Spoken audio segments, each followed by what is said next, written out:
De revólveres a versos, un médico convierte la piel de un forajido en botas, mientras un ladrón deja poemas en las cajas fuertes que vacía.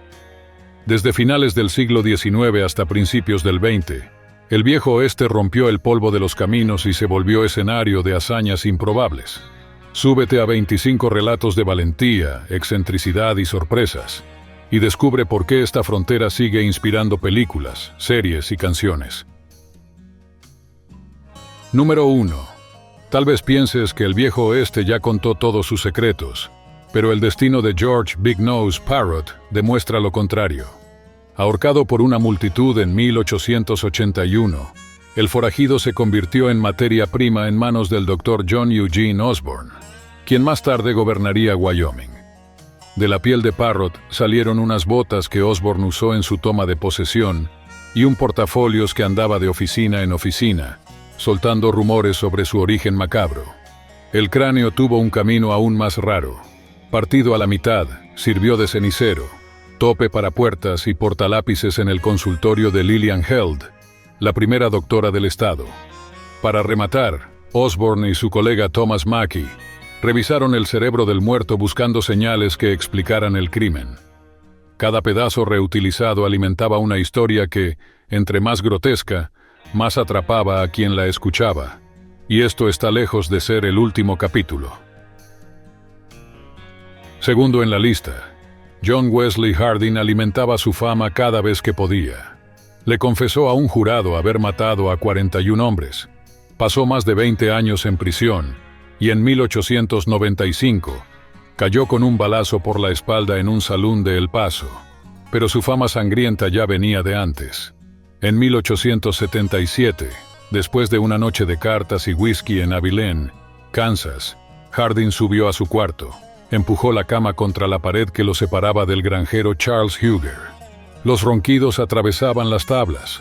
Su pedido de silencio no tuvo respuesta. Enojado, sacó el revólver, disparó a través de la madera y cayó al vecino. Se volvió a acostar, entre el olor a pólvora, como si fuera solo otra madrugada cualquiera. Y... número 3. A la orilla del encuentro entre Clear Creek y el río Brazos nació Fort Griffin, un escenario viviente del viejo oeste. Sus construcciones de madera y saloons daban paso a vaqueros guiando manadas, pistoleros con ganas de fama, cazadores de búfalos cargando pieles, prófugos buscando refugio, jugadores apostando su última moneda y mujeres que marcaban el ritmo de la noche. Ese revoltijo de gente le ganó al lugar el apodo de Babilonia del Brazos. Bastaba con la mirada de John Wesley Hardin para callar el salón, mientras Doc Holliday, junto a la legendaria Big Nose Kate, convertía las cartas y el revólver en puro show. Con cada atardecer llegaba una nueva apuesta, un duelo inesperado o una historia capaz de encender a cualquiera que cruzara la calle principal, asegurando que la siguiente esquina trajera otra historia. Número 4. ¿Te imaginas a un forajido que se ponía a recitar versos después de vaciar cofres? Charles E. Bowles, apodado Black Bart, cambió el pico de minero por la pluma de poeta de los caminos. Nacido en Inglaterra y criado en Nueva York, escuchó el llamado de la fiebre del oro de 1849 y se fue a California, donde su nombre se volvió corrido en los saloons. Ahí, elegía diligencias de Wells Fargo, abría cofres con precisión y dejaba papelitos rimados sobre el acero vacío, una firma que corría en murmullos por las mesas de juego. En total fueron 28 asaltos sin disparar ni un solo tiro, hasta que unos meses en la cárcel le recordaron que hasta las leyendas pagan impuestos. Cuando se abrió la puerta, Bart colgó el pañuelo y se regresó a Nueva York, porque no todo poeta quiere morir cubierto de polvo. Número 5. Una carreta cruje hasta detenerse frente al salón polvoriento. Los murmullos se callan cuando el dueño levanta una botella ámbar bautizada como fuego líquido. Deja caer unas gotas sobre las brasas del quinqué y la llama salta, pintando caras intrigadas con una luz titilante.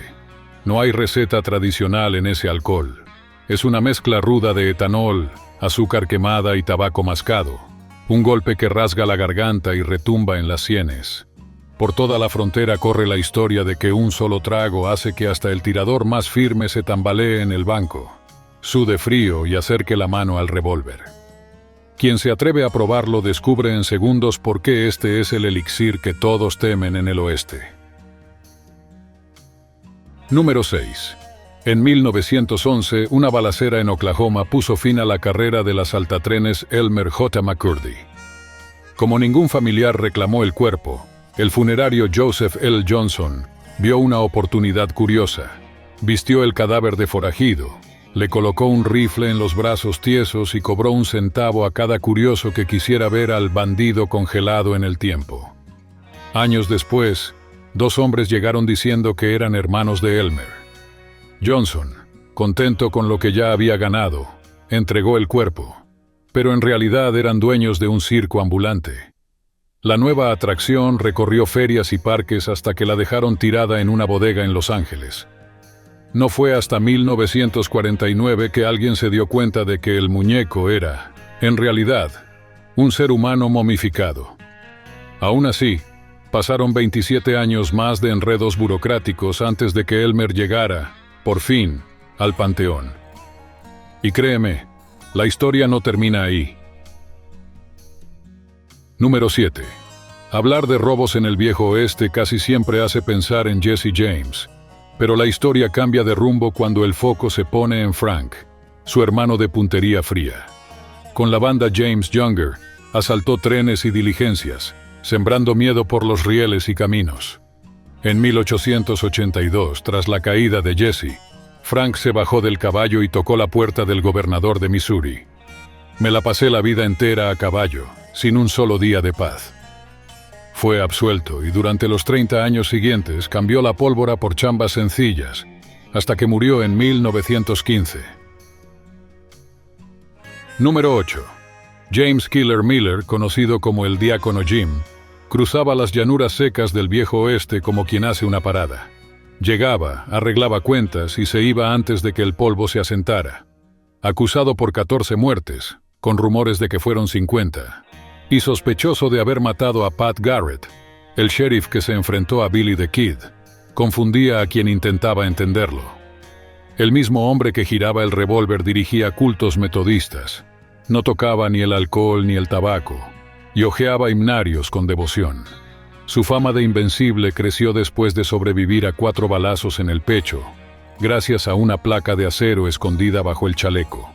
Cada duelo ganado alimentaba rumores que se regaban de rancho en rancho, atrapando audiencias con historias contadas a la luz del quinqué. Pero en 1909, la suerte cambió. Un grupo de ciudadanos hartos rodeó a Miller, y el lazo se apretó alrededor del cuello del diácono asesino. Quedó flotando la pregunta de qué sombras siguen cabalgando por los caminos polvosos del oeste. Número 9. En 1870, entre las sierras polvorientas que conectan Elizabethtown con Taos, había un refugio sencillo donde los viajeros buscaban calor y algo rápido de comer. El anfitrión era Charles Kennedy, de barba cerrada, siempre acompañado por Rose, nacida entre los Ute. Una tarde un forastero paró ahí, y antes de que se enfriara la sopa, el hijo de la pareja, un niño de 5 años, le jaló la manga al visitante y le susurró: «Mi papá mata a los que pasan por aquí». Minutos después, unos tiros rompieron el silencio. El huésped cayó y, para callar el aviso, el niño también. Kennedy revisaba bolsas, relojes, sueños ajenos. En las semanas que siguieron, cada rostro que tocaba la puerta encontraba el mismo final, y el viejo camino comercial se volvió un pasillo de miedo. Número 10. Un camino polvoriento cruza el Kansas de 1870. A un lado, la posada de los Bender atrae a viajeros cansados con sopa caliente y un colchón suave. John recibe a cada huésped en la puerta. Elvira vigila el mostrador. Katie sirve la cena con una sonrisa. Y John Jr. saca plática para averiguar si alguien espera al visitante en su próximo destino. Pasan los días, la gente desaparece, rumores de brujería se escuchan. Los vecinos deciden revisar el lugar. Debajo de las tablas del sótano aparecen tumbas poco profundas, una barra de hierro manchada y carteras vacías. El shock se convierte en furia. La familia es perseguida y linchada. La posada incendiada con Katie atrapada adentro. La historia vuela por los rieles y los saloons, recordándole a cualquier forastero que, en el viejo oeste, el viaje podía acabar antes de que cayera el sol. Número 11. En los saloons polvorientos del viejo oeste, cada ronda de póker podía cambiar de rumbo en un parpadeo. Los veteranos aprendían a mantener la espalda pegada a la pared, los ojos en la puerta y la mano nunca lejos del revólver. En 1876, en el Nutella and Mans de Deadwood, James Butler Wild Bill Hickok seguía ese código al pie de la letra. Fichas alineadas, pistola a la vista, parecía intocable. Hasta que Jack McCall entró por la parte de atrás, cruzó las mesas como una sombra y antes de que alguien siquiera parpadeara, disparó un solo tiro. El salón se hundió en un silencio tenso, presagio de broncas que apenas iban empezando. Ahí. Número 12. Kate, hija de una familia rica, lo perdió todo temprano. Quedó huérfana y cayó en manos de tutores que ofrecían poco más que un techo. Antes de los 30 ya era viuda. Sola se fue a Texas, donde bailó en saloons y vendió compañía para pagar el día siguiente. Ahí se topó con Doc Holliday, un dentista que había cambiado el consultorio por las cartas y el revólver. De la chispa entre los dos nació un plan que ninguno se habría atrevido a hacer por su cuenta. Él admiraba su valentía. Ella veía en él una ruta para cruzar cualquier frontera. Cuando Doc fue encerrado en la cárcel, Kate no dudó. Prendió fuego a un granero cercano, atrajo a medio pueblo con el incendio y se coló hasta la celda, liberando al compañero bajo las narices del sheriff. El destino de los dos dio la vuelta en esa esquina, listo para el siguiente acto. Número 13. En el viejo oeste el paliacate era más que un adorno.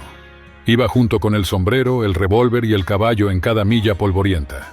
Cada vaquero sabía que solo hacía falta subírselo al rostro para frenar la nube que soltaban los rebaños. Bajado al cuello servía de escudo contra el sol que rajaba la piel. Enrollado en las manos hacía de guante para sacar la olla humeante de la fogata. Cuando el sereno cortaba la madrugada, bastaba cubrirse las orejas para burlar el frío. Versátil, discreto y siempre listo para reinventarse, mostraba su valor sin hacer ruido. En un segundo, el mismo trapo cambiaba de bando. Subido hasta los ojos, un hombre honesto se desvanecía, dejando en su lugar una sombra sin nombre en la puerta del banco o detrás de una diligencia. Entre el tintinear de las espuelas, cada pliegue contaba una lección de adaptación, moldeada por la tierra ruda, el clima loco y la voluntad de quien lo llevaba. Número 14. Cuando llegó a Estados Unidos en 1865, Alice Ivers cambió el uniforme del internado inglés por el polvo rojo de Colorado. En los salones cargados de Bob Ford, el mismo que derribaría a Jesse James, encontró una nueva gramática, la de las cartas. Cada carcajada, cada golpeteo de dedos en la barra, cada silencio que costaba fichas se convertía en pista para sus jugadas. Pronto empezó a ser conocida por el apodo de Poker Alice. Le bastaba inclinar el sombrero y soltar una sonrisa breve para que el exceso de confianza de sus rivales hiciera el resto del trabajo. Una noche, juntó $6,000, dinero suficiente para comprarse una calle entera en el oeste. La noticia corrió por los rieles, y cada casa de juego se llenaba cuando su nombre aparecía en los carteles. Pero la fama y el peligro viajan en el mismo vagón. En 1910, ya dueña de su propio salón, un pleito con un soldado terminó con un solo disparo. Las cartas se quedaron en el aire, el público dio un paso atrás, y Alice salió esposada, escoltada por los susurros que ella misma había enseñado a circular. Número 15. ¿Sabías que una adolescente canadiense dejó su vida tranquila para enfrentarse al viejo oeste? A los 17 años, Pearl Hart vio un show de Buffalo Bill. Sintió el pulso de la aventura y se subió al primer tren rumbo a Arizona. Ahí conoció a Joe Wood. El romance en el desierto se volvió sociedad delictiva. En 1899, la pareja hizo lo impensable. Detuvo una diligencia en plena carretera, se llevó el dinero y desapareció entre las colinas. Unos días después los periódicos ya traían su pista, hasta que el mismo paisaje que los escondió los hizo perderse. Capturada, Pearl entró a las estadísticas. Segunda mujer en asaltar una diligencia, la primera en vivir para contarlo. Condenada, solo cumplió 18 meses porque no había celda diseñada para ella. Salió libre, cargando la fama de leyenda viviente. Número 16. La escena quita el aliento. Por llanuras áridas, cadenas rocosas y ríos impredecibles, los mensajeros del Pony Express llevaban correspondencia en un recorrido de 1950 millas entre San Joseph, Missouri, y Sacramento en solo 10 días. Para mantener esa velocidad, había estaciones cada 12 millas, cada una con un caballo fresco y un joven listo.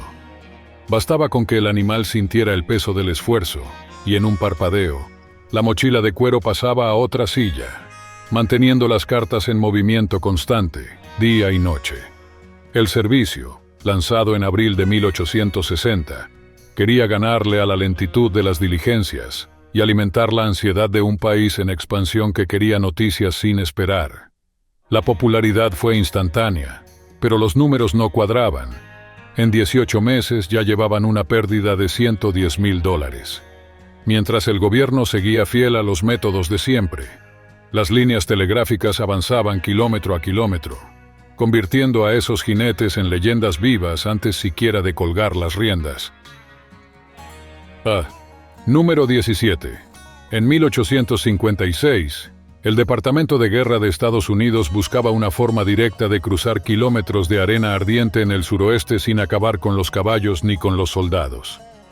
La propuesta era atrevida: cambiar cascos por patas anchas. La inspiración venía del otro lado del Atlántico, donde tropas otomanas y egipcias ya dependían de dromedarios. 66 animales llegaron a Indianola y marcharon hasta el Campamento Verde, en Texas, demostrando lo que sabían hacer: días enteros sin agua y cargando más que cualquier mula. Pero bajo la silla, el carácter era otra cosa. El camello gime, escupe, se echa cuando se le da la gana, y si huele ganado, suelta unos chillidos que congelan a los reclutas. Rutas confusas y oficiales frustrados complicaron la prueba. Luego estalló la guerra civil, el dinero se esfumó y el experimento se acabó. Algunos camellos terminaron como atracción de circo. Otros se escaparon al desierto donde sus huellas alimentaron leyendas en los mapas del viejo oeste, dejando una pregunta en el aire: ¿y si la caravana hubiera seguido? Número 18. Entre los apaches, arrancar el cuero cabelludo de un enemigo era más que una brutalidad. Era un trofeo vivo, colgado en el centro del pueblo para mostrar quién mandaba en la guerra. Los colonos blancos, al avanzar por las llanuras, pronto se dieron cuenta del impacto psicológico del gesto, y lo sumaron a su repertorio, llevando la práctica a nuevas fronteras y dejando miedo por donde pasaban. Basta con ver esos cueros cabelludos ondeando al viento para apagar rebeliones antes de que empiecen. Décadas después, en la Guerra Civil, el paisaje cambió, pero la ferocidad subió.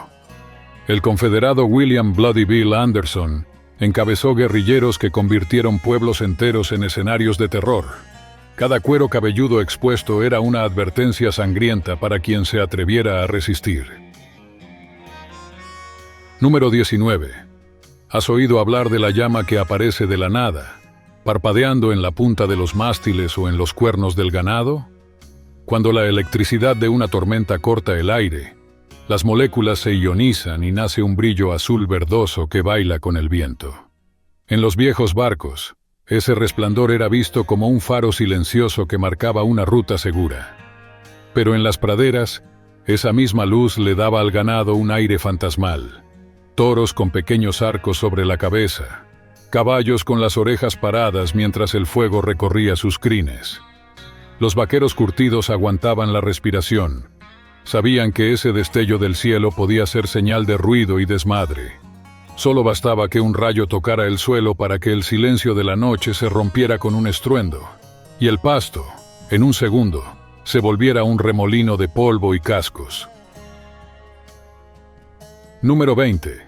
En las viejas películas del oeste, la cámara casi siempre se enfocaba en un jinete blanco que se perdía en el horizonte. Pero lejos de las cámaras, El oeste real mostraba rostros distintos. De cada 4 vaqueros, uno era negro. Estos hombres mantenían los grandes ranchos en movimiento. Empujaban el ganado por rutas pesadas, marcaban reses, domaban caballos bravos y se llevaban los aplausos en los rodeos que animaban las ferias del interior. Durante la guerra civil, mientras los dueños peleaban, personas esclavizadas sacaban adelante el trabajo, cuidando la tierra y el ganado con una habilidad que pronto se volvió indispensable. Al terminar el conflicto y con la abolición, muchos ya se sabían el oficio de principio a fin, y se quedaron en la silla, ahora con paga y llevando sombrero y riendas como símbolo de una autonomía recién ganada. La influencia de esos cowboys quedó en el imaginario del oeste, aunque Hollywood casi los haya borrado. Su rastro todavía anda, callado por los caminos que cruzan las praderas. Número 21. En los primeros años del viejo oeste, el cazarrecompensas solo recibía el dinero después de probar que el forajido ya no respiraba.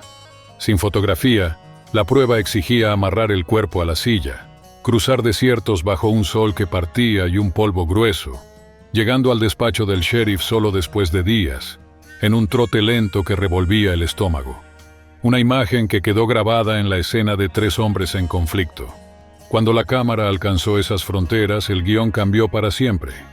Bastaba con arrastrar el cadáver al estudio, recargarlo en la pared, apretar el obturador y regresar montado llevando solo una placa de vidrio. Prueba entregada, recompensa asegurada antes de que el cuerpo tocara el suelo. Y número 22. En el viejo oeste, empujar esas puertas del salón era pisar un terreno donde la ley dependía del calibre. Entre mesas de póker manchadas y vasos de whisky rasposo, viajeros, buscadores de oro y pistoleros compartían el mismo espacio. Cualquier mirada malentendida podía ser la chispa para que tronara una balacera. Olvídate de candelabros y pianos. Los primeros saloons eran galpones improvisados, con tablas que crujían cuando pasaba el viento. Pero ahí nacían tratos relámpago, chismes candentes y rivalidades mortales. El Long Branch, hoy atracción turística en Kansas, es solo una réplica. El original se volvió cenizas en 1895. Aunque lo levantaron de nuevo, la leyenda sigue viva. Quien cruza sus puertas todavía siente el eco de las pisadas que escribieron algunos de los capítulos más tensos del oeste. No te despegues. La apuesta solo va subiendo de aquí en adelante. Número 23. Cuando el sol se escondía en las llanuras del norte, un nombre resonaba entre las tiendas Lakota, Tatanka y Yotanka, Sitting Bull. No solo empuñaba lanzas, llevaba convicciones bien filosas. Frente a los generales norteamericanos, exigió respeto por las colinas sagradas y recordó que cada búfalo cazado merecía gratitud, no ganancia. Aún así, las filas azules siguieron avanzando.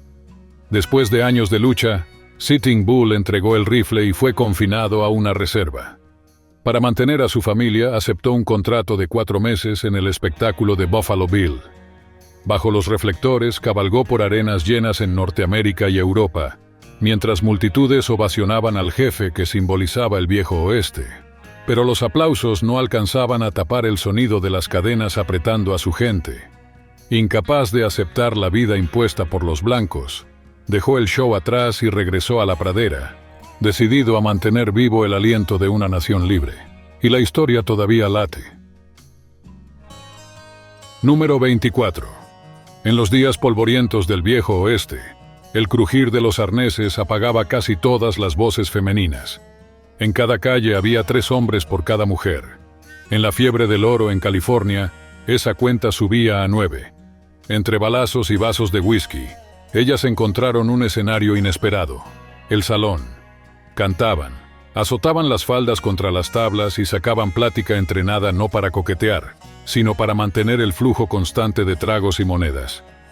En ese vaivén de apuestas forjaron una autoridad silenciosa. Sabían el nombre de cada cliente, leían los ánimos con una mirada y manejaban la noche como verdaderas maestras de ceremonia. Algunas vendían compañía, otras salían del turno bajo miradas respetuosas, marcando el ritmo de una frontera que todavía estaba aprendiendo a caminar. Número 25. Jerónimo cierra nuestra serie como retrato simultáneo de valentía y contradicción. Hijo de la tierra seca de Sonora, creció cruzando fronteras y se negó a ver a su gente encerrada. Durante años cruzó desiertos, se enfrentó a tropas mexicanas y estadounidenses, y sostuvo la idea de que cada montaña podía seguir siendo libre. Cuando cesaron los disparos, soltó el rifle, pero mantuvo el orgullo. Se convirtió al cristianismo y empezó a ganarse la vida con arcos, flechas y fotografías firmadas, recuerdos palpables de una resistencia que todavía resuena. Cada flecha vendida cargaba con el peso de los recuerdos. Cada fotografía, la mirada terca de quien sobrevivió.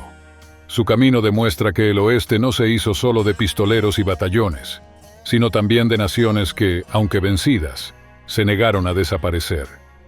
Esta travesía por las batallas, victorias y sacrificios que moldearon el viejo oeste termina aquí. Si el camino de Jerónimo despertó algo en ti, cuéntanos en los comentarios qué película, libro o juego del oeste marcó tu vida. Dale like, compártelo con quien respira estas historias y suscríbete para seguir los próximos capítulos. Hasta la próxima ruta.